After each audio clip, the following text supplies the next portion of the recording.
दोस्तों, आज की कहानी है बहू तुम अपने मायके जाकर काम मत करो। दोस्तों, कहानी शुरू करने से पहले अगर आपने हमारे चैनल को सब्सक्राइब नहीं किया है तो सब्सक्राइब कर लीजिए ताकि आपके पास पहुंचे हर नया वीडियो। आ गई मायके से, कितनी सेवा की तेरी भाभी ने, नाक सिकोड़ते हुए पूछ रही थी सासू जी। हाय राम, कितना दुबला हो गया है मेरा लाडला पोता। क्यों रे, कुछ खिलाया नहीं क्या तेरी नानी ने? अच्छा बता क्या क्या खाया? नानी के घर पोते को गोदी में बिठाकर पूछने लगी और मन ही मन हंसने लगी। खुशी उनकी इस हरकत पर खुशी अपने मायके गई हुई थी। 7 दिन के लिए भाई के घर फंक्शन था। सासू माँ भी आई थी फंक्शन वाले दिन और चिढ़ गई थी खुशी को वहाँ कामों में मदद करती देखकर। पता नहीं क्या बोलकर गई कि जल्दी मचाने लगे शिवम भी घर जाने के लिए। आते टाइम भी बार बार सुना रहे थे खुशी को बहुत काम किया, थक गई होगी ना। खुशी का एक ही जवाब था, कभी घर पर भी पूछ लिया करो, वहाँ तो रोज करती हूँ। अब घर आते ही सब तैयार, कैसा रहा? बड़ा काम किया तुमने। दरअसल सबकी इच्छा रहती थी कि खुशी भी बुराइयां करे अपने भाई भाभी की, सासू माँ और जेठानी की तरह, पर ऐसा कुछ होता नहीं था। इसलिए हमेशा सब ताक में रहते थे कि कोई मौका मिल जाए उन्हें। इस बार तो पक्का यकीन था सबको, क्योंकि भाई का बेटा बीमार था तो भाभी उसी के इसे लगी हुई थी। उन्हें पूजा में भी बैठना था तो सारी कमान खुशी और उसकी दीदी ने ही संभाली थी। बस तब से इंतजार कर रहे थे कब आएगी खुशी और कब मजाक उड़ाएंगे उसके मायके की। शाम को बैठे सब खा पी कर, जैसे कि परंपरा है उनके घर की। रोज शाम को बैठना और लोगों की बुराइयां करना। खुशी भी आ गई थी सब काम निपट कर। तभी बोली जेठानी, आ बैठ जा, खुशी थक गई होगी ना? हाँ भाभी, थकान तो लग रही है, थकान तो लगेगी ही।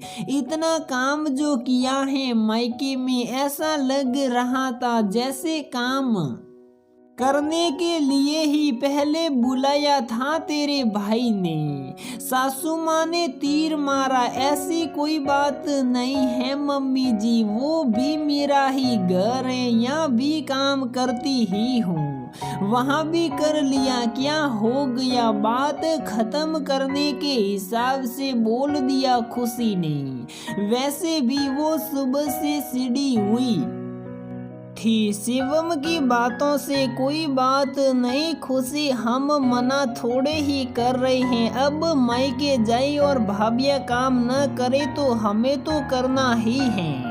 हर चीज माँ भी तो नहीं कर सकती, अब उनकी भी उम्र हुई। जेठानी ने सुटकी लेते हुए कहा। हाँ, आज सुबह भी खुशी ने चाय बनाई, तब उसकी भाभी उठी। बड़ी आलसी और कामचोर है तुम्हारी भाभी। शिवम नाराज होते हुए बोला। 1 मिनट शिवम, क्या लगा रखा है सुबह से और इतनी क्यों तकलीफ हो रही है? यहाँ भी तो रोज मैं ही चाय बनाती हूँ। ऑफ कोर्स भाभी मदद करती हैं पर काम तो होता ही है। और हाँ, आप कैसे कह सकते हो कि मेरी भाभी कामचोर हैं? देखा नहीं आपने बच्चा कितना बीमार था? फंक्शन तो कल था पर उसकी तैयारी कोई 1 दिन में तो नहीं हो गई होगी, वो तो उन्होंने ही की थी, तो उसके लिए भी चली जाती किसने?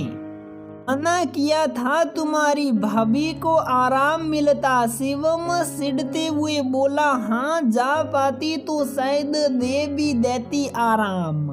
उससे भी गुस्सा आने लगा था। अब देखिए शिवम, मेरी भाभी है, नौकरानी नहीं। वैसे भी हर जगह के अपने अलग सिस्टम होते हैं। मेरी मम्मी के घर में बहू सिर्फ काम करने के लिए नहीं है, वो घर की सदस्य हैं। मेरी मम्मी उसके आने से पहले भी घर के काम करती थी और अब भी करती हैं। बहू को देखकर रिटायर नहीं हो गई, इसीलिए प्यार से रहती हैं दोनों। हम लोग भी मायके इसलिए नहीं जाते कि भाभी की नींद उड़ाई जाए, हम बैठे रहे और भाभी कभी फ्री ही नहीं हो। मैं तो अपनी माँ और भाई के साथ साथ उसके साथ भी वक्त बिताना चाहती हूँ, इसीलिए उसे भी हम ननदों का इंतजार रहता है। बाकियों की तरह नहीं कि भाभीियों को पता चला ननद आने वाली हैं तो 8-10 दिन घूमने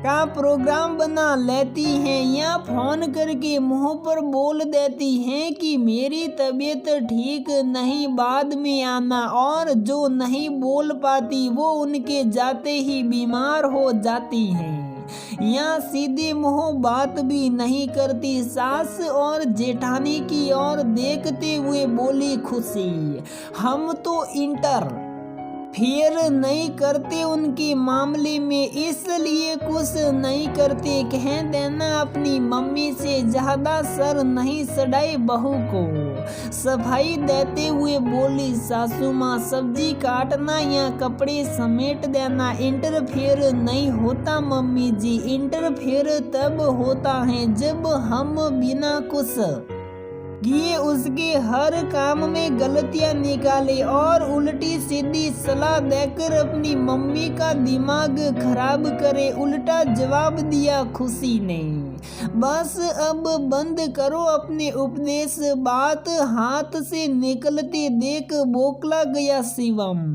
तो शुरू ही नहीं करना था, जैसे आपके माँ बाप भाई भाभी हैं वैसे मेरे भी हैं। अगर मैं आपके परिवार के लिए बिना थके काम कर सकती हूँ तो अपने परिवार के लिए क्यों नहीं। अगर मैं आपकी भाभी की सेवा कर सकती हूँ तो अपनी भाभी की क्यों नहीं, वो भी बड़ी है मुझसे और भाभी माँ के बराबर होती हैं। अब से मेरे मायके और भाभी के बारे में सोच समझकर बोलना, कहकर चली गई खुशी अपने कमरे में और रह गए सब, क्योंकि उनका प्लान फेल हो चुका था। तो दोस्तों, हमारी ये कहानी यहीं पर समाप्त होती है। अगर आपको हमारी ये कहानी पसंद आती है तो प्लीज़ वीडियो को लाइक करें, शेयर करें और हमारे चैनल को सब्सक्राइब ज़रूर करें।